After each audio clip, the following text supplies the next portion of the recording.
No centro da vila, existe um antigo cemitério ligado à Igreja Batista. Atrás dele, há uma trilha de serviço que leva à floresta, que se conecta a uma casa de caseiros dilapidada que está fora de serviço desde os anos 50. Quando eu estava na escola, era um local popular para os jovens fugirem e se beijarem ou ficarem chapados. Eu tinha dificuldade em imaginar adolescentes voltando para lá hoje em dia, agora que a floresta havia engolido qualquer aparência de civilização. O caminho era estreito e coberto de vegetação, com galhos baixos de árvores se estendendo como garras de gigantes da floresta, arranhando o carro dos dois lados enquanto eu dirigia lentamente. Eu puxei a viatura de O'Brien até lá no fundo o suficiente para que ninguém o visse da estrada principal. Desliguei as luzes e o motor e comecei a trabalhar. Usei a senha que peguei no arquivo de Vanessa para entrar em seu telefone e comecei com os e-mails e mensagens de texto. Não havia muito para ver, mas houve uma longa cadeia de conversas com alguém chamado Toulouse. Eles começaram a conversar há alguns meses atrás. Eu me diverti muito hoje, ansiosa pela próxima sessão. Uau, muito desesperada? Risos, beija minha bunda, eu estou tentando te fazer um elogio. E o que é um elogio? Isso é algum tipo de sanduíche? Risos, você é tão estranho. Você quer vir jogar Smash Bros essa noite? Não posso, tem uma coisa. É super misterioso, mas importante pra caralho. Parece intrigante. Pode me dar uma dica? Tenho que ajudar um cara a se livrar de alguns corpos. Risos. Bem, quando terminar, venha jogar Smash Bros. E traga cerveja. Vou te poupar dos detalhes corajosos, mas houve algumas vezes em que tive que desligar o telefone e revirar os olhos. É assim que as crianças flertam hoje em dia? Toulouse parecia inofensivo, mas imaturo mesmo para os padrões dos adolescentes. Sinceramente, não pude perceber o que Vanessa viu nele, ou nela. Não dá para explicar o seu gosto. E Toulouse a fazia digitar risos tantas vezes que ela deve ter gostado da companhia dele. Não havia nada abertamente sexual em suas mensagens, apenas um tom forte de duas crianças excitadas tentando descobrir a si mesmas. Eu me senti um idiota, mas então me lembrei que isso era o que eu fazia para viver. Perseguir casais, esperar os trapaceiros se ocuparem, então tirando algumas fotos deles enquanto faziam isso. A única diferença aqui era que eu conhecia a pessoa cuja vida eu estava cavando. Mesmo assim, não conseguia afastar aquele pensamento irritante. Isso parece tão errado. As mensagens de Vanessa e Toulouse não foram tão expositivas quanto eu esperava. Muitos, até amanhã, me deram a impressão de que Toulouse era do trabalho. Um casal. Eu me diverti muito ontem à noite. Me dizia que eles tinham saído para alguns não encontros. Uma tonelada de emojis para frente e para trás me lembrou o quanto eu estava fora de sintonia com essa geração. E então, a coisa toda terminou abruptamente, com algumas mensagens de Vanessa. Ei, o que está fazendo? Oi, você está aí? Estou entediada. Quer chapar? Alô? Acho que você não está mais falando comigo, hein? Apague meu número. What the fuck? Que diabos eu fiz? Vanessa era uma amiga minha, babaca. Eu deveria ter ouvido todo mundo quando eles falaram que tem algo de errado com seu cérebro. Você é um idiota. Me desculpe, deixa eu me corrigir. O que eu realmente quis dizer foi: Vanessa era minha amiga, seu babaca filha da puta. E foi assim que a conversa terminou. A data da última mensagem indicava que a conversa era cerca de semanas antes de seu desaparecimento.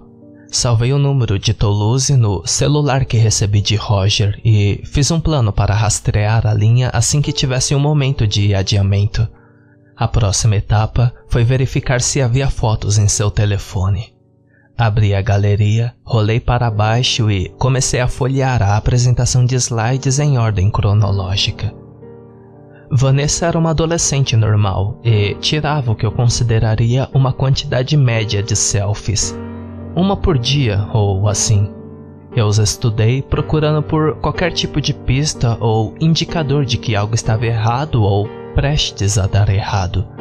Mas ela sempre parecia feliz, sempre usando aquela velha jaqueta marrom e aquele mesmo sorriso típico de adolescente. Eu tive que sorrir quando o vi pela primeira vez. Sabe, a jaqueta. Eu o reconheci como o que Donnie costumava usar o tempo todo. Ficou um pouco grande demais para ela, mas ela fez funcionar. Há cerca de um mês, havia fotos delas com mais frequência, 4, 5 ou mais por dia, mas não selfies. Alguém tirando fotos dela, com seu telefone, enquanto ela olhava para trás e sorria. A última foto em seu telefone foi tirada 1 semana e meia antes dela desaparecer.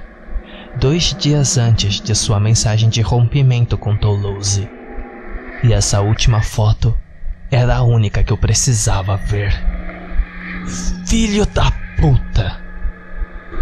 A última foto mostrava ela e Toulouse, face a face, sorrindo para uma selfie compartilhada. E eu reconheci o cara com quem ela estava instantaneamente. Quando eu o conheci no dia anterior, ele disse que não a conhecia muito bem. Só que até então, eu o conhecia apenas como Jerry. E estava ficando rapidamente sem motivos para não bater neste cara. Acendi um cigarro para acalmar meus nervos. Depois, lembrei que não estava em meu próprio carro e O'Brien não seria muito misericordiosa se eu devolvesse o carro com cheiro de tabaco. Abaixei minha janela e foi então que senti o cheiro. Esse fedor azedo e pútrido, o mesmo da pista de boliche. Acendi os faróis iluminando o caminho da floresta à minha frente, mas, pelo que pude ver, estava vazio. Então eu ouvi, pisando pela trilha coberta de mato bem atrás de mim, caminhando em direção à viatura do cemitério, e eu imediatamente percebi por que O'Brien sempre estacionava seu carro de frente para a estrada. Eu não conseguia ver o que era, mas podia sentir o cheiro a 1 quilômetro de distância. A coisa, fosse o que fosse, continuou andando, cada vez mais perto. O contorno de sua forma lentamente tomando forma na escuridão. Um rolo compressor não natural, enorme, largo, escuro e arrastando algo atrás de si que raspava a estrada a cada passo. Desta distância, não havia como saber exatamente com que estava lidando. Estava protegido pelas sombras e qualquer tipo de monstro que fosse, uma coisa era óbvia. Eu não queria ficar aqui sozinho com ele. Liguei o motor, alcancei a alavanca de câmbio e ouvi o som de pés daquela coisa batendo no chão enquanto corria pelo caminho em minha direção com uma velocidade impossível. Quando coloquei o carro em marcha, ele estava lá. O carro balançou quando a janela traseira se quebrou em pedaços. O teto se dobrou e, de repente, a janela dianteira se rachou em uma teia de vidro temperado. Larguei meu cigarro aceso no colo e tentei descobrir o que diabos estava acontecendo. No centro do vidro rachado, um pedaço gigante de metal balançou e se soltou. Então, desapareceu no céu e voltou direto para o para-brisa novamente com um forte impacto que cobriu completamente todo o meu campo de visão em um vidro quebrado. A realidade da situação me atingiu e eu gritei: "Que merda!" Aquela coisa estava no teto da viatura, balançando um macete gigante no para-brisa e, pelo que parecia, eu não tinha muito tempo até que não houvesse mais nada entre mim e o tubarão martelo. "Dirija!" Eu não conseguia ver nada na minha frente e, mesmo se pudesse, não tinha para onde ir. A trilha terminaria na floresta e eu estaria fudido. Reverter não parecia uma boa opção. A janela traseira estava quebrada, mas não havia luz para me guiar e eu estaria quase voando às cegas. Não havia espaço suficiente para se virar e tinha certeza como a merda não iria deixar a segurança deteriorada rapidamente do veículo. O pedaço de metal que tinha penetrado no vidro laminado na minha frente do meu rosto começou a se mover, como se a coisa estivesse se preparando para puxá-lo de volta para outro golpe. E eu tomei uma decisão em uma fração de segundos de chutar o carro para trás e colocá-lo pedal para o chão. Nós cambaleamos para trás e começamos a voar pela trilha, mas de alguma forma a coisa no telhado não caiu. Uma mão enorme do tamanho de uma luva de beisebol se abaixou e passou seus dedos pela janela aberta. Gigantes dedos cinzentos e inumanos agarraram o teto a poucos centímetros do meu rosto, e eu pude ver a outra mão do lado oposto quando ela quebrou o vidro temperado da janela do passageiro. Essa porra titânica estava deitada em cima do carro, com uma envergadura de braço largo o suficiente para alcançar as duas janelas laterais ao mesmo tempo. Mantive meu pé pressionado com força no acelerador enquanto puxava minha bereta, pressionava contra o teto e dei 3 tiros. Eu teria disparado um quarto, mas o carro saltou sobre uma lápide e começamos a girar rapidamente. Eu puxei o volante para trás, ganhando o controle, mas sem nunca diminuir a velocidade.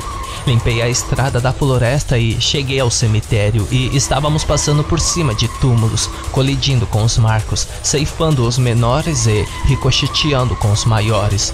A certa altura, atropelei o para-choque traseiro e, antes que percebesse, já estávamos na vala de volta à estrada principal. Havia luzes de rua aqui, e eu podia realmente ver o caminho à minha frente. Girei o volante novamente, derrapando em uma curva quase perfeita de 90 graus que me apontou uma linha reta estrada abaixo.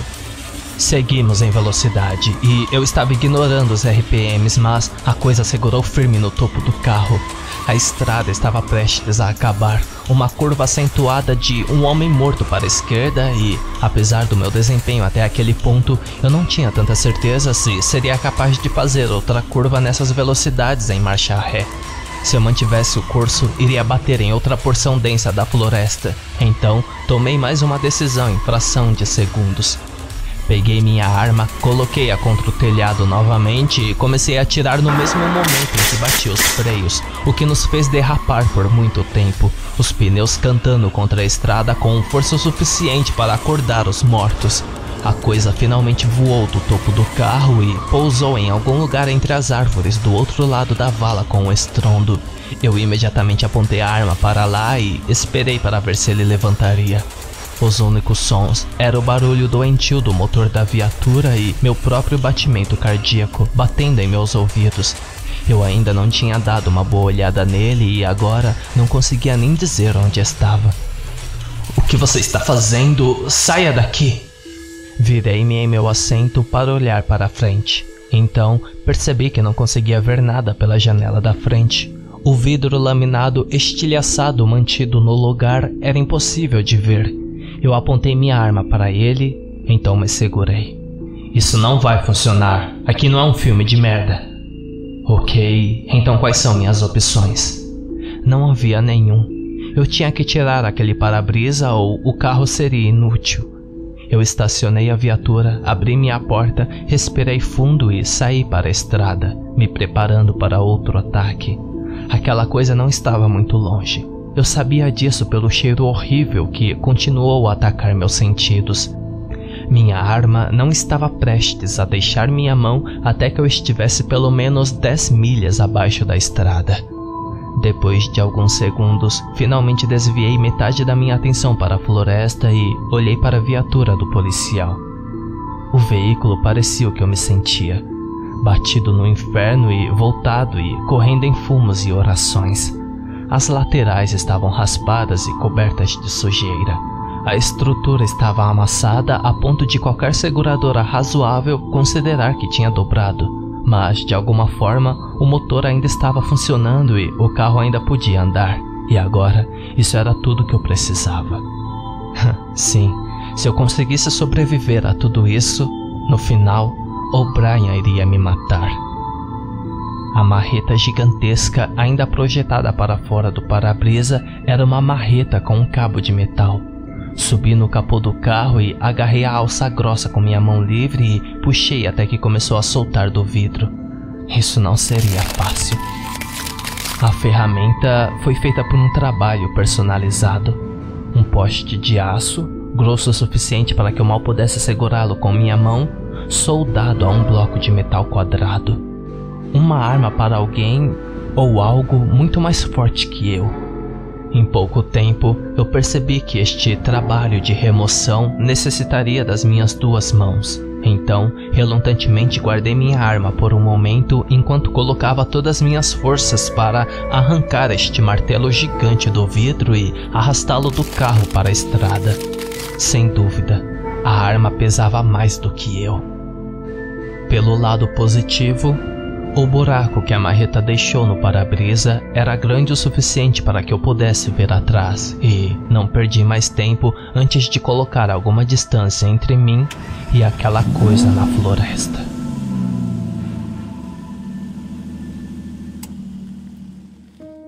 Deixei a viatura estacionada atrás da creche a alguns quarteirões da casa de Vanessa e James. Depois, fiz meu caminho pelos quintais, rezando para que não houvesse nenhum pitbull solto no caminho. Pela primeira vez, a sorte estava ao meu lado e cheguei ao quintal do meu irmão sem problemas. Fiquei aborrecido ao descobrir que a porta dos fundos estava destrancada. Estava claro que James era muito confiante para viver sozinho nesta cidade, e isso apenas reforçou que eu fizera a escolha certa no que estava prestes a fazer. Ei, garoto! Eu gritei da cozinha, percebendo de repente pela primeira vez que eu tinha fudido meus ouvidos. Eu estalei meu dedo direito próximo à minha cabeça para confirmar. Eu estava definitivamente surdo àquele ouvido. Ele saiu de seu quarto e deu uma olhada em mim antes de dizer: "Você parece que esteve em uma briga." Virei minha cabeça ligeiramente para apontar meu ouvido bom para ele e respondi: "Deveria ter visto outro cara."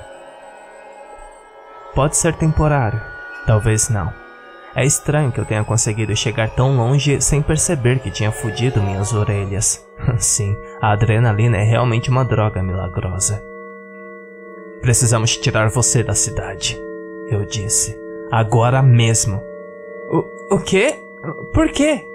Não temos tempo para discutir isso. Vou explicar no carro. Faça as malas, só o que você precisa e sem o qual não pode viver pelas próximas 48 horas, entendeu? Deixe seu telefone e todos os eletrônicos. Você tem 30 segundos para fazer a mala. Agora vá! Tio Eric, eu não acho que posso... 28 segundos. Eu gaguejei?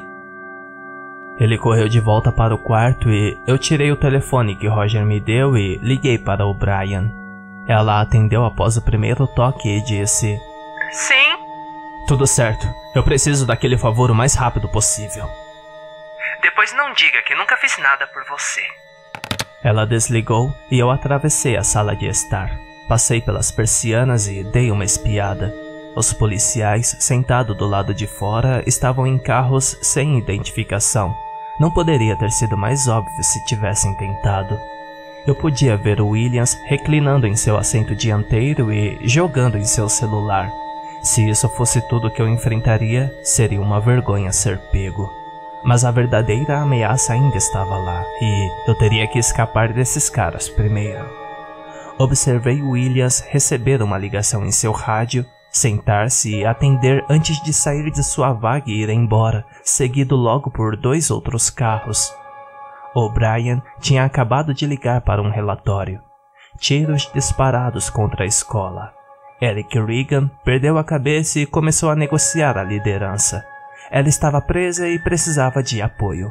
A distração nos daria tempo suficiente para sair de lá. Gritei em direção ao quarto de James. 10 segundos, garoto! E não esqueça seu casaco! E esse foi o momento. No momento em que tudo se encaixou para mim. Dizem que seu subconsciente continua trabalhando nos problemas quando eles estão no fundo de sua mente, mesmo quando você não percebe o que está realmente procurando. Não é o que está lá, mas não deveria estar. Eu li o relatório sobre Vanessa mais vezes do que eu conseguia me lembrar. Aquela noite em que ela desapareceu foi legal e quase todas as fotos dela naquele telefone tinham uma coisa em comum. Ela estava sempre vestindo a velha jaqueta marrom de Donnie. James saiu de seu quarto com uma mochila pendurada no ombro e disse: Ok, estou pronto. Na noite em que sua irmã desapareceu, você disse que ela estava vestindo uma camiseta amarela. A pergunta o pegou de surpresa. Sim, por quê? Ela estava vestindo aquela jaqueta? Ele balançou a cabeça. Não, eu acho que não. Você não acha ou não tem certeza? Tenho certeza, estou certo.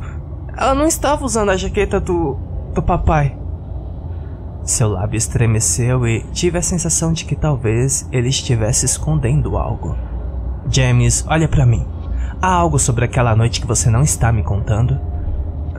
Não. Ele estava mentindo.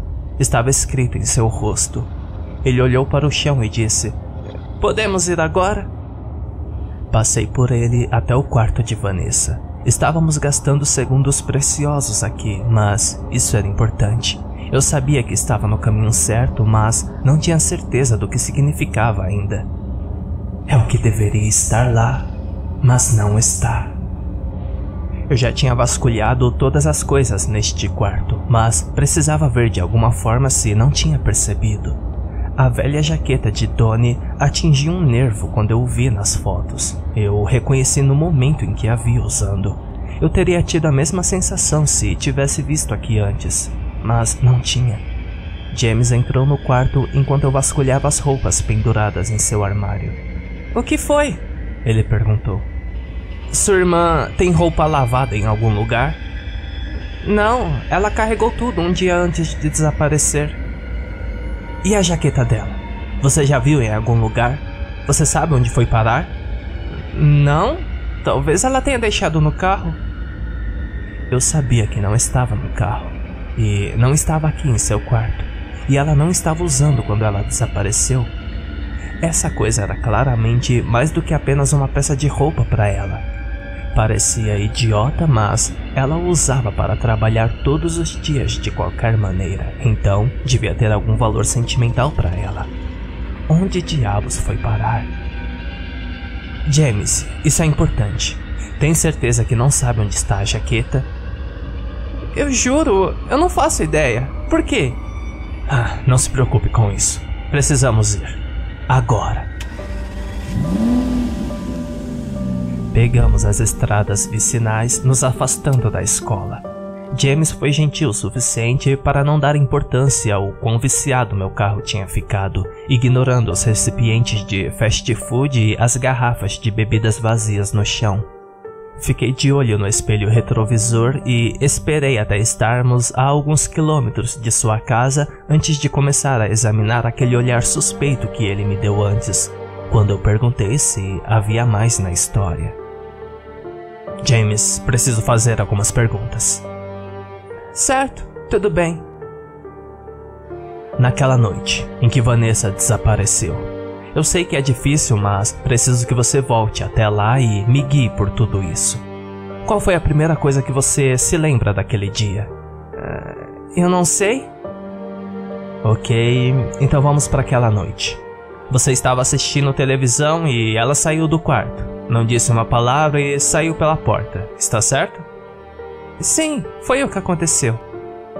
Ok, o que você estava assistindo? Ele gaguejou. Eu não sei, eu não me lembro. Mas você se lembra exatamente o que ela estava vestindo? Sim. Isso é um pouco estranho. Sua memória com certeza estava sendo muito seletiva naquela noite, não é? Eu odiava isso, mas tinha de ser feito. Você não pode tratá-lo como família. Ele é uma testemunha e está escondendo alguma coisa. Então põe o pé na boca e o interrogue. Olha, eu te disse tudo o que era importante. Isso foi importante? O que você está me dizendo, garoto? Ele ficou em silêncio. Então, eu bati no freio e gritei. Ei, me diga o que você está mantendo em segredo. Eu acabei de passar os últimos 2 dias tendo uma merda chutada para fora de mim por cada coisa estranha do caralho nesta cidade. A última coisa que eu preciso é que meu próprio sangue comece a mentir pra mim, ok? Eu não estou mentindo! Ele gritou de volta com lágrimas nos olhos. Simplesmente não era importante, ok? Besteira, eu vou dizer o que é importante. Você acabou de mentir pra mim. As lágrimas escorriam por seu rosto quando ele disse: Nós brigamos, ok? Sobre o quê? Eu nem sei, apenas algumas coisas estúpidas. Achei que ela estava agindo de forma estranha, como se houvesse algo de errado com ela. E então, a última coisa que eu disse a ela... Ele perdeu o controle naquele ponto, soluçando com as mãos no rosto, feio e real.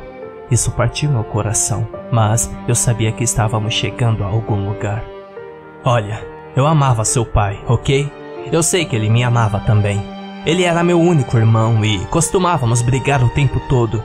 Não apenas briguinhas de lutinhas. Algo sobre crescer juntos dá a você a munição para realmente bater em alguém onde dói. Nós poderíamos separar, mas no final do dia eu sabia que éramos uma família e nada poderia mudar isso. Sua irmã te amava e uma vida inteira sendo sua irmã mais velha não vai acabar com uma briga idiota.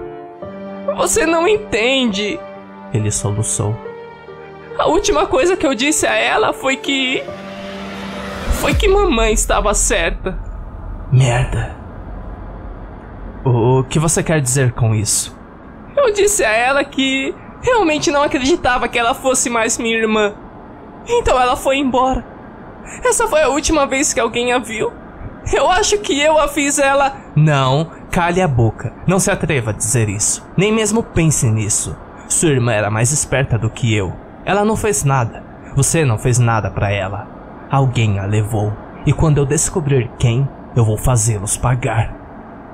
Você acha que ela ainda está viva?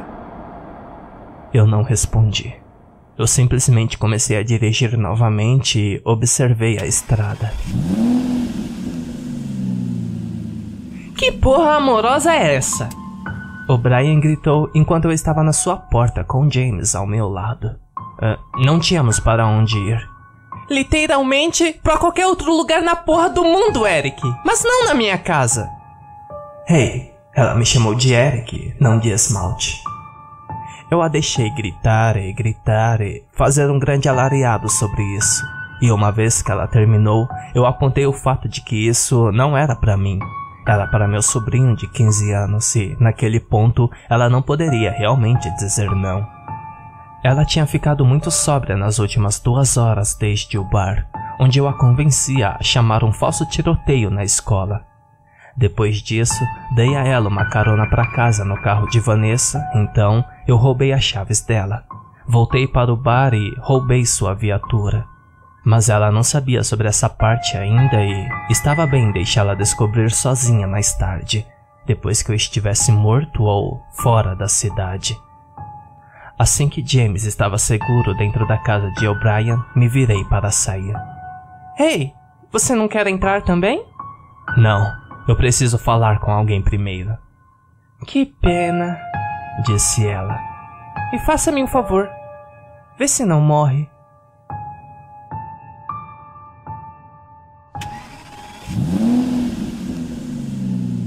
Minha próxima parada foi no posto de gasolina de merda na periferia da cidade. Eu parei no estacionamento para encontrar Toulouse com uma mangueira de água, fumando um cigarro e borrifando no concreto.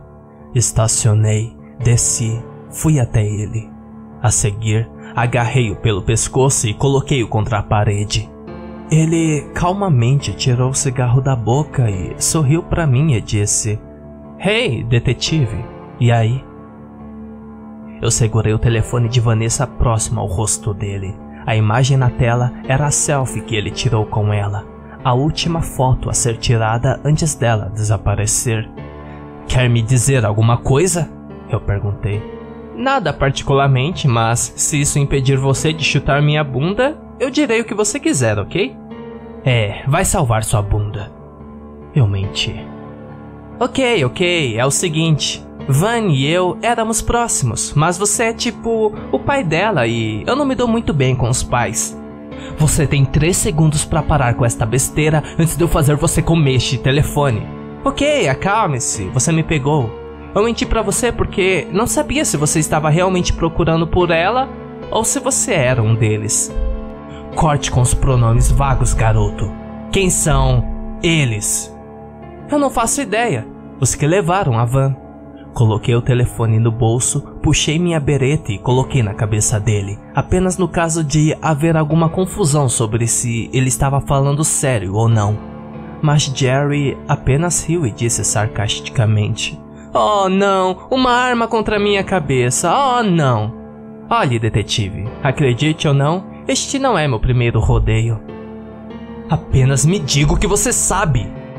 Bem, você não teria acreditado ontem, mas talvez agora esteja pronto. A verdade é que alguém levou Van, mas não foi há 2 semanas. Foi mais como 1 mês atrás. Eu descobri na hora. Aquela coisa que entrou no trabalho no dia seguinte não era ela. Claro que se parecia com ela, agia como ela, mas eu não seria enganado. Agora, eu sei que você não vai acreditar nisso, mas eu tenho um pouco de experiência com clones, e ela não era uma das boas. Tentei descobrir o que pensar sobre isso. Honestamente, não consegui decidir. Toulouse aproveitou minha hesitação como uma oportunidade de colocar o cigarro de volta na boca e dar uma tragada. Soltei seu pescoço, guardei minha arma e perguntei: por que alguém iria querer clonar Vanessa? Não é óbvio? Ela foi um teste. Se ela pudesse se infiltrar na vida real de Vanessa sem levantar suspeitas, eles saberiam que sua receita funciona. Mas não aconteceu. Então ela teve que ir antes que alguém com credibilidade percebesse o que tinha acontecido. Isso foi há algumas semanas. É perfeitamente possível que ainda estejam trocando as pessoas. Talvez eles tenham consertado as torções de Vanessa e agora nem sabemos quem é real ou quem foi substituído. Qual o objetivo de trocar as pessoas por clones? Isso é uma invasão, cara. Ele terminou sua fumaça e a jogou na grama. Então eu perguntei: a noite em que Vanessa desapareceu, a noite real em que ela desapareceu, presumindo que seja verdade, você a viu? Sim, estávamos juntos. Você se lembra o que ela estava vestindo? Como? Você pode me dizer o que ela estava vestindo na noite em que ela realmente desapareceu? Jerry pensou por um segundo, então disse: espere um segundo. Antes de pegar seu telefone celular, folhear algumas fotos e, em seguida, estendê-lo para mim, mostrando um vídeo que ele havia gravado de Vanessa e ele se revezando, jogando garrafas de 2 litros de refrigerante entre si, enquanto o outro tentava cortá-los ao meio com uma espada. Nesse vídeo, ela usava jeans, uma manga comprida verde e a jaqueta marrom de Donnie. Quando terminou, Toulouse sorriu com orgulho para si mesmo e colocou o telefone de volta no bolso. Essa foi a última noite antes, como você diz, ela ser levada e substituída? Sim, eu tinha acabado de pegar aquela espada incrível e vim aqui para experimentá-la. Acabamos quebrando 2 dias depois, mas valeu totalmente a pena. Isso era uma loucura de livro didático, mas o que ele estava dizendo fazia algum sentido. Não havia como negar os fatos. Depois daquela noite no vídeo de Toulouse, Vanessa começou a agir de forma diferente. Sua melhor amiga confirmou, seu irmão confirmou, até o telefone dela confirmou. Ela parou de tirar selfies. Por 2 semanas, foi como se ela fosse uma pessoa diferente. E então, a gota d'água. Seu próprio irmão disse a ela que ele sabia que ela não era a verdadeira Vanessa. E então, o quê? Ela sai de lá antes que alguém tenha a chance de suspeitar? Uau, cara, que cheiro é esse? Perguntou Toulouse. Eu pulei fora disso, percebi ao que ele estava se referindo e puxei minha arma. Aquela coisa, o rolo compressor, estava aqui. E pelo cheiro, eu sabia que estava em algum lugar perto. Entre e tranque as portas, eu disse. Ok, Duke, ele respondeu antes de saltar para o prédio do posto de gasolina. Apontei a arma examinando as bordas do estacionamento, onde as luzes encontravam a escuridão. E então, ouvi, andando pela floresta do lado oposto. Eu mantive a arma apontada na direção de onde o barulho estava vindo. Uma respiração estranha e inumana e o arrastar ruidoso de algo pesado pelo mato. Eu caminhei em direção ao barulho. Isso seria um confronto, e se aquela coisa me matasse, eu não queria tirar Toulouse só porque ele estava por perto. Então, ele saiu da floresta e, pela primeira vez, eu o vi. E meu sangue gelou.